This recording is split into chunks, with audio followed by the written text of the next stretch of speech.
कहानी की शुरुआत एक नॉर्मल स्कूल ट्रिप से होती है। कुछ स्टूडेंट्स और उनके टीचर्स एक स्कूल आउटिंग के लिए बस में ट्रैवल कर रहे होते हैं। ये एक टिपिकल स्कूल ट्रिप होता है जिसमें उनका डेस्टिनेशन एक रिमोट और आइसोलेटेड जगह होता है जो थोड़ी सी स्कैरी और वाइल्ड है।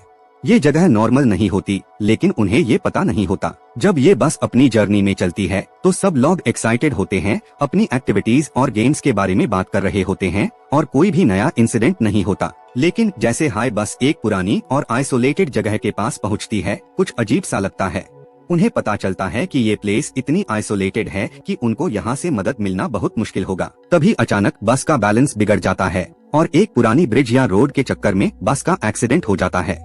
ये एक हॉरिफिक एक्सीडेंट होता है जो सभी सर्वाइवर्स को शॉक में डाल देता है।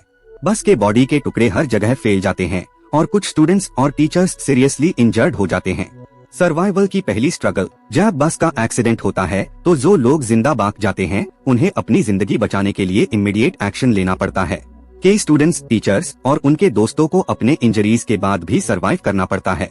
जैसे जैसे ये लोग अपनी इंजरीज के बाद बाहर निकलते हैं, वो समझते हैं कि ये जगह काफी पुरानी और रिमोट है।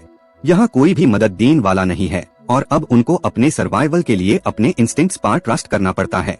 ये जगह ऐसे लगती है जैसे किसी ने भी कभी ये उसे नहीं किया हो। सर्वाइविंग मेंबर्स को जब ये समझ में आता है कि कोई उनका पीछा कर रहा है तो उन्हें रियलाइज होता है कि कुछ ऐसे क्रीचर्स हैं जो इंसानों का शिकार करते हैं। ये क्रीचर्स अपने प्रे को हंट करते हैं और उनका एक ही मकसद होता है, इंसानों का खून पीना और फ्लैश कंज्यूम करना। ये क्रीचर्स जेनेटिकली मॉडिफाइड बीइंग्स है जो पहले ह्यूमन एक्सपेरिमेंट्स का हिस्सा थे। इन पे कुछ डेंजरस एक्सपेरिमेंट्स किए गए थे जिसमें उनकी जीन्स को मॉडिफाई किया गया था ताकि वो फिजिकली स्ट्रॉन्गर हो सके। पर ये एक्सपेरिमेंट्स इतने डेंजरस हो गए कि ये क्रीचर्स अपने कंट्रोल से बाहर हो गए और अब ह्यूमन बीइंग्स के लिए एक डेडली थ्रेट बन गए हैं। क्रीचर्स का इंट्रोडक्शन। ये क्रीचर्स अपनी पूरी ताकत के साथ इंसानों का शिकार करते हैं। उनका चेहरा थोड़ा इंसान से अलग होता है, लेकिन उनकी आंखों में एक भयंकर और खौफनाक दृष्टि होती है। इन क्रीचर्स की स्पीड और फिजिकल स्ट्रेंथ नॉर्मल इंसान से कई बार ज्यादा होती है। ये क्रीचर्स अपने प्रे को किसी भी चीज से मारते हैं, चाहे वो इंसान की बॉडी वीकनेस हो या फिर उनकी फिजिकल एबिलिटीज। ये क्रीचर्स न सिर्फ इंसानों का शिकार करते हैं बल्कि उनके जेनेटिक स्ट्रक्चर को अब्सॉर्ब करने के लिए उन्हें मारते हैं। जब इन क्रीचर्स का प्रे मार जाता है तो उनका ब्लड और फ्लैश कंज्यूम करके ये क्रीचर्स अपनी स्ट्रेंथ को और बढ़ते हैं। ये एक साइकिल बन जाती है जिसमें हर एक क्रीचर अपने टारगेट को मारकर अपने जेनेटिक स्ट्रक्चर को स्ट्रॉन्ग कर लेता है। सर्वाइवर्स को इस खौफनाक रियलिटी का सामना करना पड़ता है। जब ये क्रीचर्स अपने प्रे का शिकार करते हैं तो वो एक रिचुअल जैसा महास करते हैं। उनके लिए ये एक एवोल्यूशनरी प्रोसेस होता है जिसमें उनकी हंटिंग स्किल्स और फिजिकल पावर बढ़ती है। ये क्रीचर्स अपने प्रे को मारकर उनका ब्लड पीने और उनकी बॉडी को कंज्यूम करने के बाद अपने आप को जेनेटिकली इवॉल्व करते हैं। ये क्रीचर्स अब इंसानों के लिए एक डेंजरस फोर्स बन चुके हैं। सर्वाइवल की कहानी। जब क्रीचर्स का अटैक शुरू होता है तो सर्वाइवर्स को अपनी सर्वाइवल स्ट्रैटेजीज को रीडिफाइन करना पड़ता है। हर एक कैरेक्टर को ये समझना पड़ता है कि अगर उन्हें जिंदा रहना है तो उनको अपने दोस्तों पर ट्रस्ट करना होगा। ये एक टीम वर्क का गेम बन जाता है जिसमें एक दूसरे की मदद करना जरूरी हो जाता है। लेकिन जब क्रीचर्स उनके आसपास होते हैं तब ट्रस्ट काफी फ्रैजाइल हो जाता है। कुछ कैरेक्टर्स को डाउट होता है कि क्या उनके आसपास के लोग सेफ है या नहीं। जब सर्वाइवर्स अपने सेफ स्पॉट्स ढूंढने की कोशिश करते हैं तो ये क्रीचर्स उनके पीछे लग जाते हैं। ये क्रीचर्स उन्हें फिजिकली हंट करते हैं, लेकिन उनकी इंटेलिजेंस भी काफी शार्प होती है। क्रीचर्स को अपने प्रे को आइडेंटिफाई करना बहुत आसान होता है और उनकी हंटिंग स्किल्स काफी एफिशिएंट होती है। ये क्रीचर्स अपने प्रे के ब्लड को सेंस कर लेते हैं और उनके हंटिंग मेथड्स इतने एडवांस्ड होते हैं कि वो हर टाइम अपने टारगेट को ढूंढ लेते हैं। साइकोलॉजिकल स्ट्रेन और मेंटल प्रेशर। जब क्रीचर्स का अटैक बढ़ता है, सर्वाइवर्स पर एक साइकोलॉजिकल प्रेशर भी बढ़ता है। ये क्रीचर्स न सिर्फ उन्हें फिजिकल रूप से मारते हैं बल्कि उनके मेंटल स्टेट को भी डिस्टर्ब करते हैं। जैसे जैसे ये क्रीचर्स सर्वाइवर्स के पास आते हैं, उनको अपने फियर को कंट्रोल करना पड़ता है। उनको ये समझना पड़ता है कि जब तक वो अपने इमोशंस को कंट्रोल नहीं करेंगे तब तक वो जिंदा नहीं रहेंगे। कुछ सर्वाइवर्स अपनी लाइफ के लिए। अब जब सर्वाइवर्स को क्रीचर्स का सामना करना पड़ता है तो उनकी सर्वाइवल एक और लेवल पार जाती है। जब क्रीचर्स उनके आसपास घूम रहे होते हैं तब सबको अपनी इंस्टिंक्ट्स और इमोशनल स्ट्रेंथ का उसे करते हुए अपने जीने का रास्ता ढूंढना पड़ता है। सभी सर्वाइवर्स को ये समझना पड़ता है कि सर्वाइवल अब सिर्फ उनकी फिजिकल स्ट्रेंथ पर नहीं बल्कि एक दूसरे पर ट्रस्ट और सपोर्ट पर भी डिपेंडेंट है। जब क्रीचर्स अपने प्रे का शिकार करते हैं तो उनका अटैक ज्यादा ब्रूटल और स्ट्रैटेजिक हो जाता है। ये क्रीचर्स सिर्फ फिजिकल रूप से इंसानों को मारते नहीं है, बल्कि उनके इमोशनल और मेंटल स्टेट को भी वीकन करते हैं। जब क्रीचर्स किसी ग्रुप मेंबर को मारते हैं तो सर्वाइवर्स को ये बात समझ में आती है कि अगर वो ग्रुप में डिवाइड हुए तो उनका जीना मुश्किल हो जाएगा। दोस्ती और लॉयल्टी के टेस्ट के बीच ये सर्वाइवर्स अपने इमोशनल स्ट्रेंथ को टेस्ट करते हैं ताकि वो अपने दोस्तों के साथ मिलकर ये बैटल जीत सके। इंटरनल कॉन्फ्लिक्ट्स और बिट्रेल। जैसे जैसे क्रीचर्स का अटैक बढ़ता है, सर्वाइवर्स के बीच इंटरनल कॉन्फ्लिक्ट्स भी बढ़ने लगते हैं। हर एक कैरेक्टर को ये सोचना पड़ता है कि उन्हें अपने सर्वाइवल के लिए किस पर भरोसा करना चाहिए और कौन साफी है। इस स्ट्रगल में कुछ कैरेक्टर्स अपनी लाइफ के लिए अपने फ्रेंड्स या टीममेट्स को सैक्रिफाइस करते हैं, जिससे ट्रस्ट काफी फ्रैजाइल हो जाता है। एक मोमेंट आता है जब एक कैरेक्टर अपने पर्सनल सर्वाइवल के लिए किसी और को मार डालता है। ये बिट्रेल बाकी सर्वाइवर्स पर एक इमोशनल शॉक का इफेक्ट डालता है। बिट्रेल के बाद जो सर्वाइविंग मेंबर्स होते हैं उन्हें अपनी दोस्ती और रिलेशनशिप को रीडिफाइन करना पड़ता है। क्या वो अपनी जिंदगी के लिए एक दूसरे को मार देंगे या फिर अपने मोरल वैल्यूज को इंटैक्ट रखते हुए एक दूसरे की मदद करेंगे? ये साइकोलॉजिकल डिलेमा फिल्म में काफी इंटेंस होता है। सर्वाइवर्स को समझना पड़ता है कि उनकी सर्वाइवल उनकी यूनिटी पर डिपेंड करती है और अगर वो अपनी दोस्ती और ट्रस्ट को तोड़ते हैं तो क्रीचर्स उनको आसानी से मार सकते हैं। क्रीचर्स का एवोल्यूशन और स्ट्रैटेजी। क्रीचर्स का हंटिंग स्ट्रैटेजी और उनका एवोल्यूशनरी प्रोसेस भी सर्वाइवर्स के लिए एक बड़ी चैलेंज होती है। ये क्रीचर्स अपने प्रे को सिर्फ मारने नहीं बल्कि जेनेटिकली इवॉल्व करने के लिए उनका ब्लड और फ्लैश कंज्यूम करते हैं। ये क्रीचर्स अपने प्रे के जेनेटिक स्ट्रक्चर को एब्जॉर्ब कर लेते हैं, जो उनकी स्ट्रेंथ और स्पीड को बढ़ाने में मदद करता है।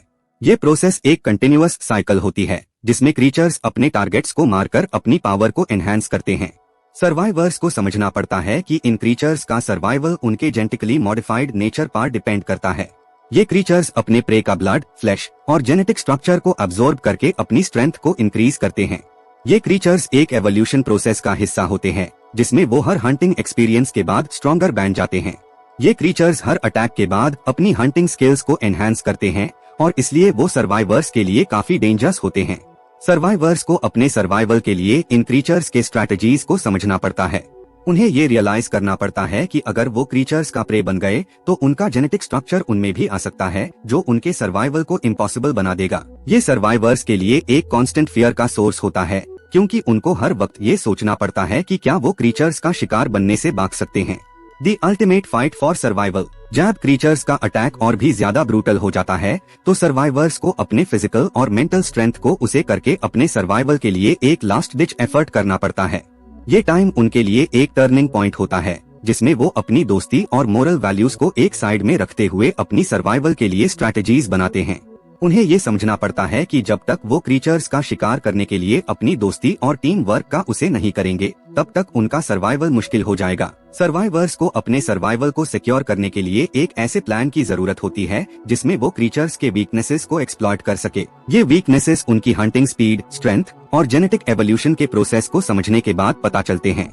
सर्वाइवर्स अपने सर्वाइवल का रास्ता ये समझकर ढूंढते हैं कि वो क्रीचर्स के वीकनेसेस को टारगेट कर सके और उनसे अपने आप को बचाने के लिए एक स्ट्रॉन्ग स्ट्रैटेजी बना सके। टेंशन और थ्रिल का बिल्डअप। फिल्म में हर सीन में टेंशन काफी बढ़ जाती है और ये सस्पेंस सर्वाइवर्स के सर्वाइवल को कंटिन्यूअसली चैलेंज करता है। क्रीचर्स का एक के बाद एक अटैक होता है और हर अटैक सर्वाइवर्स के लिए एक न्यू लेवल ऑफ डेंजर लेकर आता है। ये सस्पेंस उनके इमोशंस और फिजिकल एक्शंस को टेस्ट करता है। हर अटैक के बाद सर्वाइवर्स को अपनी सर्वाइवल के लिए नए प्लान्स बनाना पड़ते हैं और इसके साथ साथ फिल्म का पेसिंग और टेंशन कंटिन्यूअसली इंक्रीज होता है।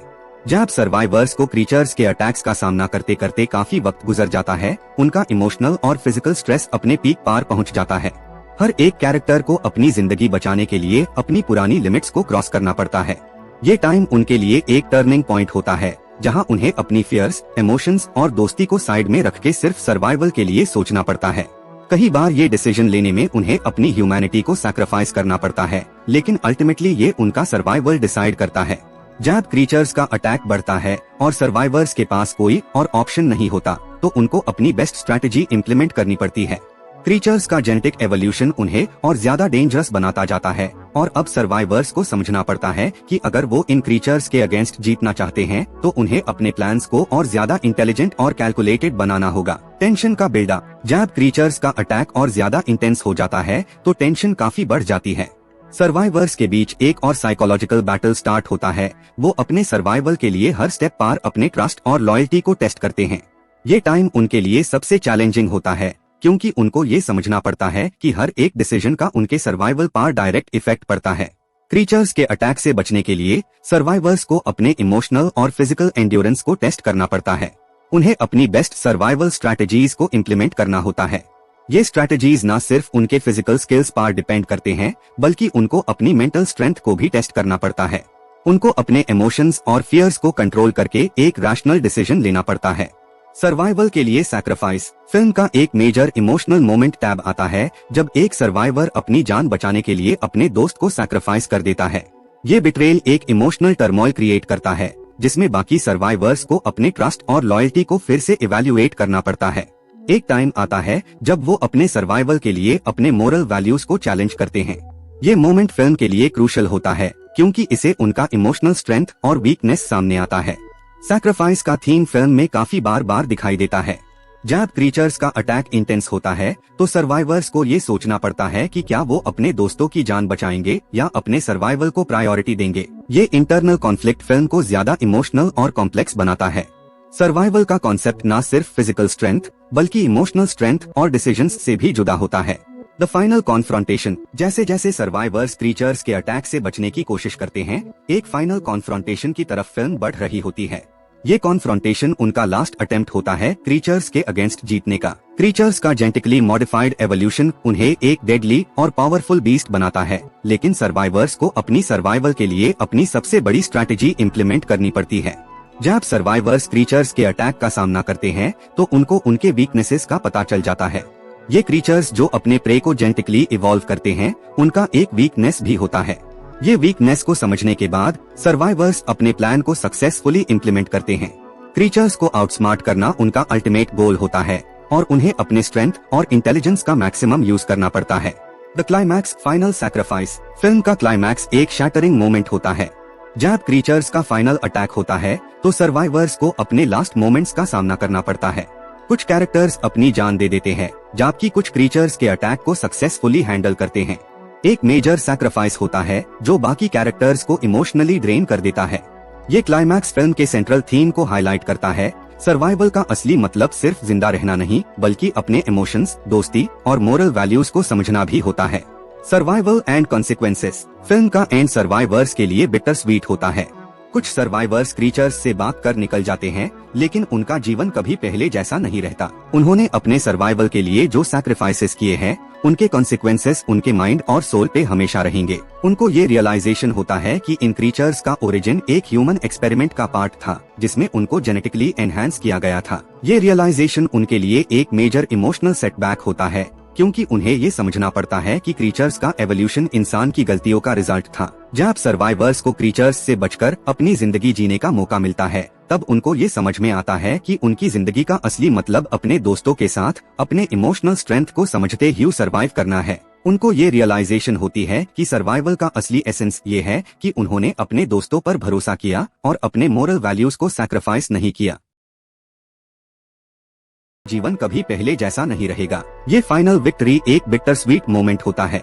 उन्होंने अपनी लाइफ बचाई है, लेकिन उनका इमोशनल और साइकोलॉजिकल ट्रॉमा उन्हें हमेशा साथ रहेगा। फिल्म का एंडिंग सर्वाइवर्स के लिए एक रियलिटी चेक होता है, क्योंकि उन्हें रियलाइज होता है कि वो सिर्फ अपनी लाइफ को नहीं, बल्कि अपनी ह्यूमैनिटी और दोस्ती को भी बचाकर निकल आए हैं। क्रीचर्स के जेनेटिक मॉडिफिकेशन का इफेक्ट अब पूरी दुनिया में सामने आ जाता है। सर्वाइवर्स को समझना पड़ता है कि क्रीचर्स का ओरिजिन ह्यूमन एक्सपेरिमेंट्स का रिजल्ट था और उनका फ्यूचर अनसर्टेन होता है। ये रियलाइजेशन उनके लिए एक मोरल डिलेमा का सोर्स बन जाता है। अब वो क्रीचर्स का हर कॉर्नर ढूंढ रहे होते हैं, उनके खौफ को समझ रहे होते हैं और अपनी जिंदगी में एक नई डायरेक्शन के लिए रेडी होते हैं। सर्वाइवर्स का दिमाग और जिंदगी ये समझकर बदल जाती है कि उन्होंने सिर्फ अपनी फिजिकल स्ट्रेंथ से नहीं, बल्कि अपने इमोशनल कनेक्शंस और मोरल वैल्यूज से सर्वाइवल की जीत हासिल थी। ये उनको एक न्यू पर्पस दे देता है, एक नई होप और डिटर्मिनेशन की तरफ। फिल्म का एंडिंग ये दिखता है कि जब इंसान सर्वाइवल के लिए कुछ भी करने को रेडी हो, तो उनको अपनी ह्यूमैनिटी और इमोशंस को समझकर अपने डिसीजंस लेने पड़ते हैं। Ending seen a new beginning film का लास्ट सीन एक नई होप के साथ होता है। सर्वाइवर्स जो क्रीचर्स के अटैक के बाद भाग कर निकलते हैं, उनको अब अपनी न्यू लाइफ के लिए आगे बढ़ना पड़ता है। उनको ये समझना पड़ता है कि क्रीचर्स से जिंदा बात कर निकले हैं, फिल्म एंड हो जाती।